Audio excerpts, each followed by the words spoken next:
ನಮಸ್ಕಾರ ಎಲ್ಲರಿಗೂ. ಇವತ್ತು ನಾವು ಹೊರಟಿರೋದು ಭಟ್ಕಳಕ್ಕೆ. ಭಟ್ಕಳ ಒಂದು ಕರಾವಳಿ ಪಟ್ಟಣವಾಗಿದೆ ಹಾಗೂ ಬಹಳಷ್ಟು ಇತಿಹಾಸ ಉಳ್ಳಂತಹ ಪಟ್ಟಣ ಅಂತಲೇ ಹೇಳ್ಬೋದು. ಭಟ್ಕಳದ ಹೆಸರು ಬಹಳಷ್ಟು ಇತಿಹಾಸಕಾರರು ತಮ್ಮ ಒಂದು ಬರಹಗಳಲ್ಲಿ ಪ್ರಸ್ತಾಪ ಮಾಡಿದ್ದಾರೆ. ಬಟಿಗಲ ಎಂದು ಫ್ರಿಯರ್ ಜೋರ್ಡಾನಸ್ ಅವರಿಂದ ನಾವು 1328ರಲ್ಲಿ ದಾಖಲೆಯನ್ನು ನೋಡ್ಬೋದು. ಬಟ್ಟಿಕಾಲ ಎಂಬ ಹೆಸರನ್ನು ಬಾರ್ಬೋಸಾ ಅವರಿಂದ 1510ನೇ ಶತಮಾನದಲ್ಲಿ ಕೇಳಬಹುದು. ಇದಕ್ಕೆ ಮೂಲ ಹೆಸರು ಬಂದ್ಬಿಟ್ಟು ಈ ಹಾಡುವಳ್ಳಿ ಗ್ರಾಮದ ಒಬ್ಬ ಜೈನ ವ್ಯಾಕರಣಜ್ಞ ಭಟ್ಕಳಂಕ ಅವರ ಹೆಸರನ್ನು ಭಟ್ಕಳಕ್ಕೆ ಇಡಲಾಗಿದೆ ಅಂತಲೂ ಹೇಳ್ತಾರೆ. ಇದೀಗ ನಾವು ನೋಡ್ತಾ ಇರೋದು ಜಟ್ಟಪ್ಪ ನಾಯಕನ ಚಂದ್ರನಾಥೇಶ್ವರ ಬಸದಿ. ಈ ಬಸದಿ ಬಂದು 1556ರಲ್ಲಿ ನಾರನಾಯಕ ಅಥವಾ ನಾರಾಯಣ ನಾಯಕ ರಾಣಿ ಚೆನ್ನಭೈರಾದೇವಿಯ ಸೈನ್ಯದ ಸೇನಾಧಿಪತಿಯ ಮಗ ಕಟ್ಟಿಸಿದ್ದು ಅಂತ ಇತಿಹಾಸ ಮತ್ತು ಶಾಸನಗಳು ಹೇಳುತ್ತವೆ. ಈ ಜಾಗ ಬಂದು ಹಾಡುವಳ್ಳಿ ಇಂದ ಸುಮಾರು 15ರಿಂದ 18 ಕಿಲೋಮೀಟರ್ ದೂರದಲ್ಲಿದೆ. ಹಾಗೂ ಈ ಸ್ಥಳ ಬಂದು ಸಾಳುವ ವಂಶಸ್ಥರು ಮತ್ತು ಹಾಡುವಳ್ಳಿ ಸಾಮಂತ ರಾಜರುಗಳನ್ನು ಆಳುತ್ತಿದ್ದಂತಹ ಜಾಗ ಅಂತಲೇ ಹೇಳ್ಬೋದು. ಅತಿ ಪ್ರಮುಖವಾದ ರಫ್ತು ಮತ್ತು ಆಮದು ಮಾಡುತ್ತಿದ್ದಂತಹ ಈ ಭಟ್ಕಳದಲ್ಲಿ ಒಂದು ಕೋಟೆ ಸಹ ಇತ್ತು. ಅದರ ಮೇಲೆ ಪೋರ್ಚುಗೀಸರ ದಾಳಿ 1500-1600 ಇಸವಿಯಲ್ಲಿ ಆಗಿದೆ. ಮತ್ತು ಈ ರಾಣಿ ಚೆನ್ನಭೈರಾದೇವಿಯ ಅಕ್ಕ ಪದುಮಲಾದೇವಿಯು ಆ ಪೋರ್ಚುಗೀಸರೊಡನೆ ಓಡಾಡಿದಂತಹ ಶಾಸನಗಳು ಮತ್ತು ಇತಿಹಾಸಗಳನ್ನು ನಾವು ಇಲ್ಲಿ ಕಾಣ್ಬೋದು. ಇಲ್ಲಿ ಬಹಳಷ್ಟು ಶಾಸನಗಳನ್ನು ನಾವು ಕಾಣ್ತೀವಿ. ಈ ಕಟ್ಟಡವನ್ನು ಕಟ್ಟಿಸಿದ್ಯಾರು, ಈ ದೇವಸ್ಥಾನಕ್ಕೆ ದಾನದತ್ತಿ ಕೊಟ್ಟವರು ಯಾರು ಎಂಬ ಎಲ್ಲ ವಿಶ್ಲೇಷಣೆಗಳನ್ನು ಇಲ್ಲಿ ನಾವು ಕಾಣಬಹುದು. ಈ ದೇವಾಲಯವು 2 ಅಂತಸ್ತಿನ ದೇವಾಲಯವಾಗಿದ್ದು ಬಹಳ ವಿಶಾಲವಾದ ಜಾಗದಲ್ಲಿ ಕಟ್ಟಲಾಗಿದೆ.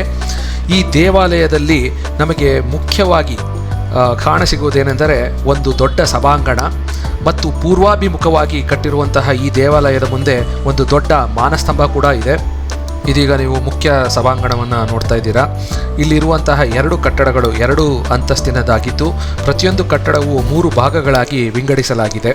ಹಾಗೂ ಅದರೊಳಗಡೆ ನಾವು ಮುಖ್ಯವಾಗಿ ಕಾಣಸಿಗೋದು ಏನಪ್ಪ ಅಂದರೆ ತೀರ್ಥಂಕರರ ಮೂರ್ತಿಗಳನ್ನು ನೋಡಬಹುದು. ಇದೀಗ ನೀವು ನೋಡ್ತಾ ಇರೋದು ದ್ವಾರಪಾಲಕರ ಮೂರ್ತಿಗಳನ್ನು. ಮುಖ್ಯವಾಗಿ ಒಳಗಿರುವ ತೀರ್ಥಂಕರರ ಮೂರ್ತಿಗಳ ಯಾವುದೆಂದರೆ ಅರನಾಥ, ಮಲ್ಲಿನಾಥ, ಮುನಿಸೂರ್ವತ, ನಮಿನಾಥ ಮತ್ತು ನೇಮಿನಾಥ ಹಾಗೂ ಪಾರ್ಶ್ವನಾಥ ತೀರ್ಥಂಕರರ ಮೂರ್ತಿಗಳನ್ನು ಈ ದೇವಸ್ಥಾನದ ಒಳಗಡೆ ನಾವು ಕಾಣಸಿಗುತ್ತವೆ. ಆಗಲೇ ಹೇಳಿದ ಹಾಗೆ ಪೂರ್ವಕ್ಕೆ ಇರುವಂತಹ ಒಂದು ದೊಡ್ಡದಾದ ಮಾನಸ್ತಂಭ ಇದು ತುಂಬ ಅದ್ಭುತವಾಗಿ ಕೆತ್ತಿದ್ದಾರೆ ಅಂತಲೇ ಹೇಳ್ಬೋದು.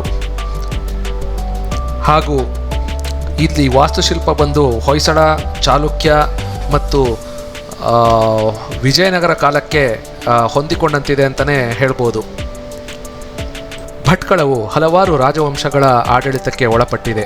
ಅದರಲ್ಲಿ ಮುಖ್ಯವಾಗಿ ಆದಿತ್ಯ ಅಂದರೆ ಮೊದಲನೇ ಆದಿತ್ಯ, ಅವನ ಮಗ ಪರಂತಕ, ಮೊದಲನೇ ಪರಂತಕ ಮತ್ತು ಪರಂತಕ ಚೋಳ 2 ಎಂದು ಕರೆಯಲ್ಪಡುವ ಸುಂದರ ಚೋಳರ ನೇತೃತ್ವದಲ್ಲಿ ಚೋಳ ಸಾಮ್ರಾಜ್ಯವು ಸಹ ಇಲ್ಲಿ ಒಂದು ಆಡಳಿತ ನಡೆಸಿತ್ತು ಅಂತ ಇತಿಹಾಸ ಹೇಳ್ತದೆ.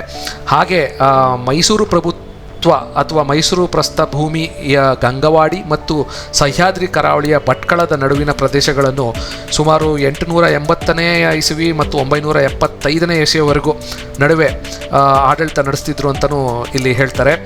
ಆಗ ಇಲ್ಲಿ ನಡೆಸಿದಂತಹ ಆಡಳಿತದಲ್ಲಿ ಬಹಳಷ್ಟು ರಾಜವಂಶಸ್ಥರು ಜೈನರಾಗಿದ್ದರಿಂದ ಇಲ್ಲಿ ಜೈನ ದೇವಾಲಯಗಳನ್ನು ಬಹಳಷ್ಟು ಕಟ್ಟಿಸಿದ್ದಾರೆ ಅಂತಲೇ ಹೇಳ್ಬೋದು. ಅದು ಮುಖ್ಯವಾಗಿ ಯಾವುದಾದರೂ ಒಂದು ಯುದ್ಧದ ಸನ್ನಿವೇಶದಲ್ಲಿ ಮಡಿದಂತಹ ಆ ಸೇನಾಧಿಪತಿಯಾಗಲಿ, ಆ ವೀರ ಮರಣ ಹೊಂದಿದಂತಹ ಸೈನಿಕ ಆಗಲಿ, ಅವರ ಒಂದು ಸ್ಮರಣಾರ್ಥವಾಗಿ ಬಹಳಷ್ಟು ದೇವಾಲಯಗಳನ್ನು ಕಟ್ಟಿಸಿದ್ದಾರೆ. ಹಾಗೂ ಬಹಳಷ್ಟು ವೀರಗಲ್ಲುಗಳನ್ನು ನಾವು ಕರಾವಳಿಯ ಸುತ್ತಲೂ ನೋಡಸಿಗುತ್ತದೆ. ಅದೇ ರೀತಿಯ ಒಂದು ಈ ಶಾಸನಗಳನ್ನು ಇಲ್ಲಿ ನೋಡ್ತಾ ಇದ್ದೀರಾ. 2 ಕಲ್ಲಿನ ಶಾಸನಗಳಿವೆ. ಈ ಶಾಸನ ಬಂದ್ಬಿಟ್ಟು ಈ ದೇವಾಲಯಕ್ಕೆ ಸಂಬಂಧಪಟ್ಟಿತ್ತು. ಆಗಲೇ ನಾನು ಹೇಳಿದ ಹಾಗೆ ಇಲ್ಲಿ ಪದುಮಲಾದೇವಿ ಮತ್ತು ಗೇರುಸೊಪ್ಪ ಅರಸರು ಆಳುತ್ತಿದ್ದ ಸಮಯದಲ್ಲಿ ಪೋರ್ಚುಗೀಸರ ದಾಳಿಗೆ ಒಳಪಟ್ಟು ಬಹಳಷ್ಟು ಕೋಟೆ ಕೊತ್ತಲಗಳನ್ನು ಬೆಂಕಿಗೆ ಆಹುತಿ ಮಾಡಿದ್ರು ಅಂತಲೂ ಇತಿಹಾಸ ಹೇಳ್ತದೆ. ಈ ದೇವಾಲಯದ ಮತ್ತೊಂದು ವೈಶಿಷ್ಟ್ಯವೇನೆಂದರೆ ಮುಖ್ಯ ಮಾನಸ್ತಂಭದ ಜೊತೆಗೆ ಪಕ್ಕದಲ್ಲಿಯೇ ಒಂದು ಸಣ್ಣ ಮಾನಸ್ತಂಭ ಕಟ್ಟಿದ್ದಾರೆ. ಹಾಗೂ ಅದಕ್ಕೆ ಸುತ್ತಲೂ ಒಂದು ಚಪ್ಪರದ ರೀತಿ ಕಲ್ಲುಗಳನ್ನು ಜೋಡಿಸಿದ್ದಾರೆ. ಅದು ಯಾತಕ್ಕಾಗಿ ಅಂತ ಯಾವುದೇ ರೀತಿಯ ವಿಶ್ಲೇಷಣೆ ಕೊಟ್ಟಿಲ್ಲ. ಭಟ್ಕಳ ತನ್ನದೇ ಆದ ಇತಿಹಾಸ ಹೊಂದಿದೆ. ವಿಜಯನಗರದ ಕಾಲದಲ್ಲಿ ಇಲ್ಲಿ ಬಹಳಷ್ಟು ಆಮದು ಮತ್ತು ರಫ್ತುಗಳನ್ನು ನಡೆಸ್ತಾ ಇದ್ರು ಅನ್ನೋದು ಇತಿಹಾಸ ಸಾಕ್ಷಿಯಾಗಿ ನಿಂತಿದೆ. ವಿಜಯನಗರ ಸಾಮ್ರಾಜ್ಯಕ್ಕೆ ಬೇಕಾದಂತಹ ಕುದುರೆಗಳನ್ನು ಪೋರ್ಚುಗೀಸ್ನಿಂದ ತರಿಸ್ತಿದ್ರು. ಅದನ್ನು ಕೊಟ್ಟು ಇಲ್ಲಿಂದ ಮಸಾಲೆ ಪದಾರ್ಥಗಳಾದ ಮೆಣಸು ಮತ್ತು ಇತ್ಯಾದಿಗಳನ್ನು ತೆಗೆದುಕೊಂಡು ಹೋಗ್ತಾ ಇದ್ರು. ಹಾಗೂ ಇಲ್ಲಿ ಬಹಳಷ್ಟು ದೇಗುಲಗಳನ್ನು ಸಹ ನಾವು ನೋಡಬಹುದು. ಆ ಕಾಲಘಟ್ಟದಲ್ಲಿ ನಿರ್ಮಿತವಾದಂತಹ ದೇಗುಲಗಳನ್ನು ನಾವು ಮುಂದೆ ತೋರಿಸ್ತಾ ಹೋಗ್ತೀವಿ.